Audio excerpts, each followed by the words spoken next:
ton anxiété est de l'énergie bloquée. Tu as deux parties en toi. La partie de toi qui veut évoluer et la partie de toi qui veut te protéger. Et c'est justement parce que ces deux parties ne sont pas alignées ensemble que ton anxiété se crée. Quand on parle d'anxiété, il faut vraiment que tout de suite tu l'associes avec cette idée de conflit interne. Parce que c'est ça vraiment qui se passe, c'est un conflit interne. L'anxiété, c'est un conflit interne.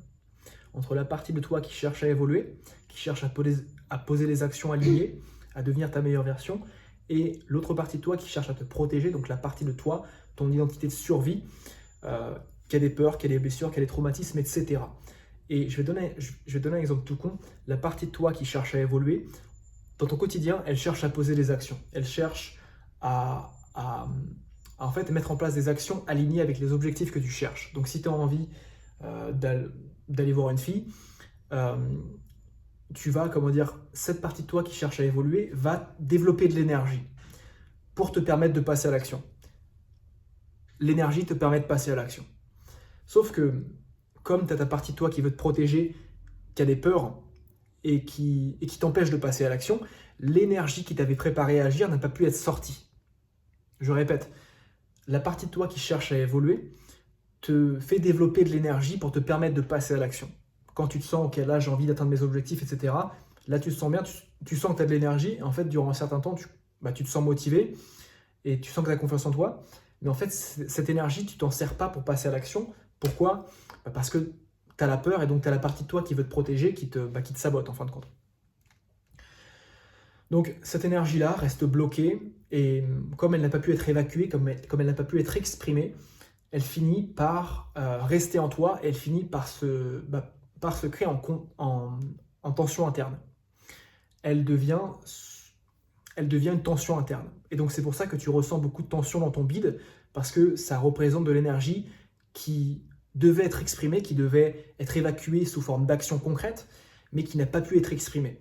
Donc ce que tu dois faire, et la vraie solution, c'est pas n'importe quelle action. C'est pas n'importe quelle action, c'est pas d'aller à la salle de sport comme si par-ci par-là, c'est pas de faire de la méditation, c'est pas de faire du journaling, c'est vraiment de faire l'action que tu évites, faire la chose que tu évites.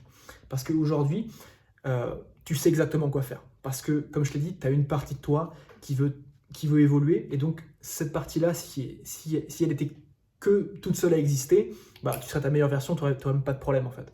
Mais comme je t'ai dit, l'anxiété, ça vient de ce conflit interne entre la partie de toi qui veut évoluer et la partie de toi qui veut te protéger. Donc, ce que tu dois réellement faire, c'est, ok, là, tu prends l'action que tu évites, tu prends la parole que tu n'arrives pas à exprimer, tu prends la discussion inconfortable que tu évites, et tu la fais. Et tu la fais. Et c'est uniquement comme ça que tu pourras arriver à faire circuler l'énergie. Parce que c'est vraiment ça que tu dois faire. Si aujourd'hui tu es anxieux, c'est parce que tu n'arrives pas à bien faire circuler l'énergie. Donc dès que tu as envie de faire quelque chose, tu vas t'inhiber et tu vas te réprimer. Parce que c'est ça l'anxiété, c'est l'inhibition et c'est la répression de ce que tu veux réellement faire. En fait, ton anxiété, mec, c'est juste un message. Ce message, il te dit, passe à l'action. Il faut que tu passes à l'action, il faut que tu arrêtes de te réprimer, il faut que tu arrêtes d'être inhibé. Dès que tu ressens de l'énergie, tu passes à l'action. Il faut vraiment que tu le vois comme une sorte d'accumulation de genre trop de choses, trop d'actions manquées qui forment ton anxiété. Et donc forcément, quand le corps n'agit pas assez, le mental prend le dessus, le cerveau prend le dessus. Parce que c'est ça aussi l'anxiété, c'est quand ton cerveau prend le dessus sur ton corps parce que le corps ne fait pas assez d'actions concrètes. Bon. Si tu as envie qu'on parle de ton anxiété, mec, deuxième lien dans la description, tu prends ton appel avec moi et on voit comment je peux faire pour t'aider. Je te souhaite une bonne année encore une fois et à très vite. Et surtout, passe à l'action, c'est vraiment le plus important.